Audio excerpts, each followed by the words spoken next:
আসসালামু আলাইকুম দর্শক, টিউবার থেকে সবাইকে স্বাগতম জানাচ্ছি। আর আজকে তিনটা মাস্টার টিপস শেয়ার করবো আপনাদের সাথে। যে তিনটা কাজ আমি ইউটিউবে করি না, বা যে কয়েকটা কাজ আমি পার্সোনালি ইউটিউবে করি না। আপনারা জানেন যে ইউটিউবে কিছু কিছু ভুল করলে চ্যানেল সাসপেন্ড হয়ে যায়, মনিটাইজেশন ডিসেবল হয়ে যায়, অথবা মনিটাইজেশন এনাবেলই হয় না, আরও অনেক ধরনের সমস্যাগুলো দেখা যায়। তো আমি আজকে আপনাদের সাথে আমি পার্সোনালি যে কাজগুলো ইউটিউবে করি না, বা কোন অনেকেই আছে যে শুভেচ্ছা বক্তব্য রাখে, বা অনেকেই শুভেচ্ছা বানিয়ে রাখে, বা যে গাইডলাইনটি ইউটিউবে রয়েছে সেই কাজগুলো বা সেই গাইডলাইনগুলি আপনাদের সামনে হুবহু বলে দিচ্ছে বা ঝেড়ে দিচ্ছে।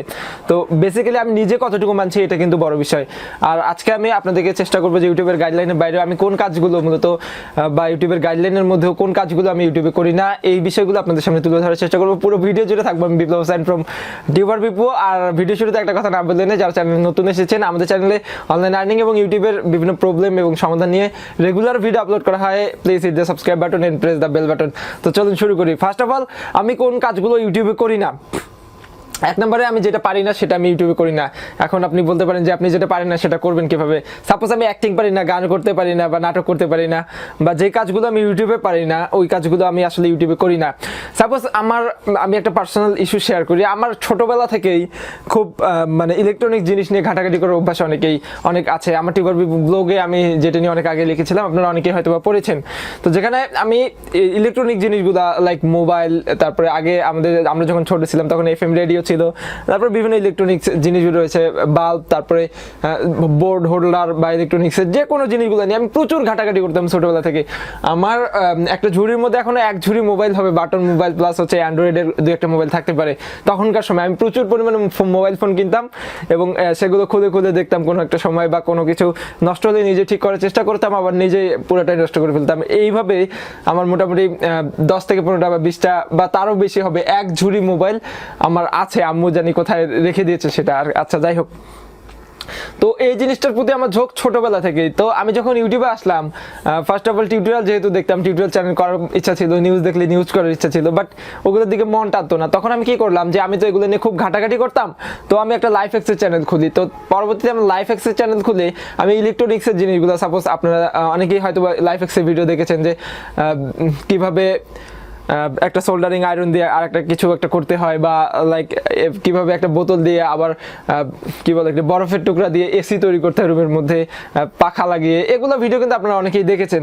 তারপরে ডেইলি লাইফ হ্যাক্স, বা তারপরে মেসের মধ্যে বা হোস্টেল লাইফ হ্যাক্স, এই টাইপের ভিডিও আমি তৈরি করতাম। তারপরেও নিজে যেগুলো জানতাম শুরুতে ওগুলো শেয়ার করা শুরু করি, এবং পরবর্তীতে ইউটিউবে লটস অফ ভিডিও দেখতাম লাইফ হ্যাক্সের। ওগুলো দেখে একটা করে আইডিয়া নিতাম এবং নিজে সেগুলো করে আবার চ্যানেলে আপলোড করতাম। এই কাজগুলো আমি কিন্তু করতাম। তো প্রথম অপশন হচ্ছে যেটা আমি পারি না ওইটা করতাম না। সাপোজ আমি চাইলে আমি কিন্তু গান করতে পারতাম, বাট আমি তো, আমার গলা ভালো না বা আমার সুর ভালো না, আমি গান করবো কিভাবে, বা আমার অ্যাক্টিংয়ের প্রতি কোনো ঝোঁক নেই, বা আমি পারি না, এই জন্য আমি করি না।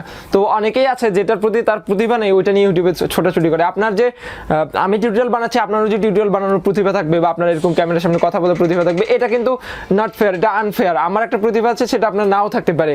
সো আপনার যেটা আছে আপনি সেটা ট্রাই করেন। আল্লাহ তাআলা প্রত্যেক মানুষকে একটা না একটা গুণ দিয়ে সৃষ্টি করেছে, তো আপনি সেটা দিয়ে যদি ট্রাই করেন, আই হোপ আপনি সাকসেস হতে পারবেন। এটা নাম্বার 1। এবং নাম্বার 2 হচ্ছে কপিরাইট নিয়ে কাজ করা। এটা হচ্ছে 2014, 15, 16 দিকে আমি কপিরাইট নিয়ে একটু ঘাটাঘাটি করতাম, কাজ করতাম না যে তা না।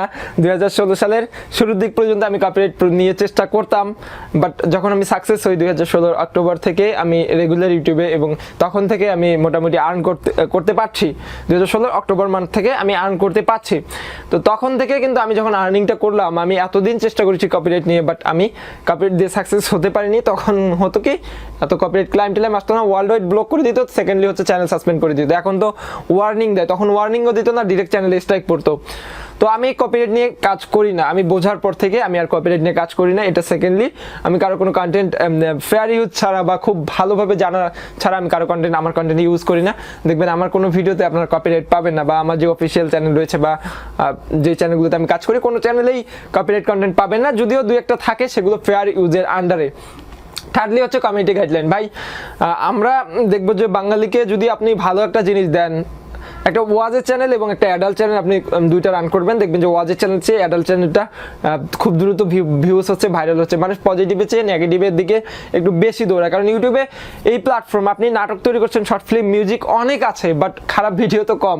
তো আপনি যদি একটা আপলোড দেন ইউটিউবে, চোখ ফাঁকি দিয়ে যদি কোনো রকমই অ্যাজ রেজিস্টার্ড বা যে কোনো ধরনের হয়, একবারে অ্যাডাল্ট ভিডিও তো হবেই না বা একবারে খারাপ কিছু হবে না, বাট কমেন্টের একটু বিরুদ্ধে গেলেও ওই ভিডিওটাতে আপনি একটু ঝাঁকানাকে টাইটেল থাম্বনেল ইউজ করে ওই ভিডিওতে একটু বেশি ভিউ পাওয়া যায়।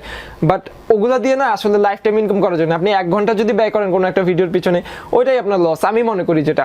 তো এই কাজগুলো অন্তত করবে না। এই সেকেন্ড বা থার্ডলি আমি যেটা বললাম, কপিরাইটের পর কমিউনিটি গাইডলাইন, এইটা অবশ্যই মেনে চলার চেষ্টা করুন। বিকজ ইউটিউব কিন্তু এত বড় একটা প্ল্যাটফর্ম, তারা কিন্তু তাদের ইঞ্জিনিয়ার রাখে বা তাদের যে কর্মচারী কর্মকর্তাবৃন্দ রাখে, এগুলো কিন্তু অনেক এক্সপার্ট হয়। আপনারা অনেকেই জানেন যে গুগলে একজন জব করলে কি পরিমাণ স্যালারি পায়। তো আমি আমার অ্যাঙ্গেল থেকে থিঙ্ক করি যে গুগল কিন্তু এই মিলিয়ন মিলিয়ন ডলার স্যালারি দিয়ে কোনো ছাগল বা পাগলকে তাদের ইঞ্জিনিয়ার হিসেবে রাখবে না, তাদের পেজ বা ইউটিউবের পেজ বা ইউটিউবের ড্যাশবোর্ড ম্যানেজমেন্টের দায়িত্বে রাখবে না। সো অবশ্যই এগুলো জিনিস মাথায় রেখে কাজ করার চেষ্টা করবেন, আলহামদুলিল্লাহ আপনি সাকসেস হবেন। থার্ডলি আমি একটা জিনিস আগে খুব করতাম, এখন করি না, সেটা হচ্ছে জাম্পিং।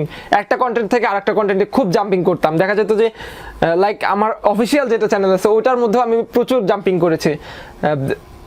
আমি জাস্ট আপনাদের সাথে লাইফস্টাইল নিয়ে কাজ করেছি, তারপরে সিনেমা নিয়ে কাজ করেছি, সিনেমা বলতে কি সিনেমার নিউজগুলো নিয়ে কাজ করেছি, তারপরে ভাইরাল টপিক নিয়ে কাজ করেছি, আরও অনেক হয়তো বা 2-1টা ক্যাটাগরি থাকবে, হেলথ নিয়ে কাজ করেছি।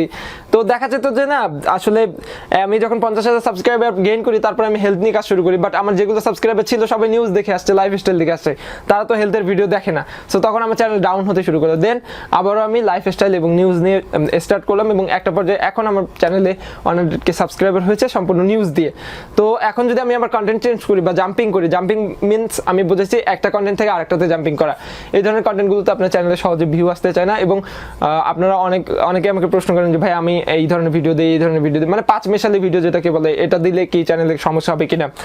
দেখেন আপনার যে চ্যানেলটা দিয়ে, যে ভিডিওটা দিয়ে আপনার চ্যানেলটা ভাইরাল হয়েছে, ওই ক্যাটাগরির ভিডিও আপনি দেওয়ার চেষ্টা করুন। কেননা আপনার চ্যানেলে যে ম্যাক্সিমাম সাবস্ক্রাইবার যে ভিডিওটাতে বেশি ভিউ এসেছে, ওই ভিডিওটা থেকেই কিন্তু ম্যাক্সিমাম সাবস্ক্রাইবার এসেছে। তারা কিন্তু সাবস্ক্রাইব করছে একটা উদ্দেশ্যে, যে ভিডিওটা দেখেছে ওই ধরনের ভিডিও আপনার চ্যানেলে আরও দেখতে চায়, যার কারণে কিন্তু তারা সাবস্ক্রাইব করেছে। তো ওই টপিকের ভিডিও দিলে আপনার চ্যানেলটা র্যাঙ্ক হওয়ার সম্ভাবনা বেশি থাকে। এই জন্য আপনারা দেখবেন বিভিন্ন বড় বড় চ্যানেলে যেগুলোতে ফানি ভিডিও তৈরি হয়, যেগুলোতে টিউটোরিয়াল তৈরি হচ্ছে, যেগুলোতে নিউজ তৈরি হচ্ছে বা নাটক, ড্রামা, মিউজিক, তারা কিন্তু অন্যতে সুইচ করছে না বা জাম্প করতেছে না, তাহলে কিন্তু তাদের ভিউ হবে না। আই হোপ আমি পুরো বিষয়টি আপনাদের সামনে তুলে ধরার চেষ্টা করেছি এবং বোঝাতে পেরেছি যে আসলে কোন যে কাজগুলো ইউটিউবে করা উচিত না, এবং ইভেন আমি নিজেও করি না। তো আই হোপ ভিডিওটি আপনাদের ভালো লেগেছে। ভালো লাগলে অবশ্যই একটু লাইক দিবেন, কমেন্টে আপনার মূল্যবান মতামত জানাবেন, অথবা ইউটিউব সম্পর্কে আপনার কোনো প্রশ্ন থাকলে অবশ্যই কমেন্টে করতে পারেন। আমি চেষ্টা করব পরবর্তী একটা ভিডিওতে আপনার কমেন্টের উত্তর নিয়ে একটা ভিডিও তৈরি করার জন্য। আজকে পর্যন্তই। চ্যানেল নতুন হলে সাবস্ক্রাইব করবেন। দেখা হবে পরবর্তী কোনো ভিডিওতে। সে পর্যন্ত সবাই ভালো থাকবেন, সুস্থ থাকবেন, আমার জন্য বেশি বেশি দোয়া করবেন। আল্লাহ হাফেজ।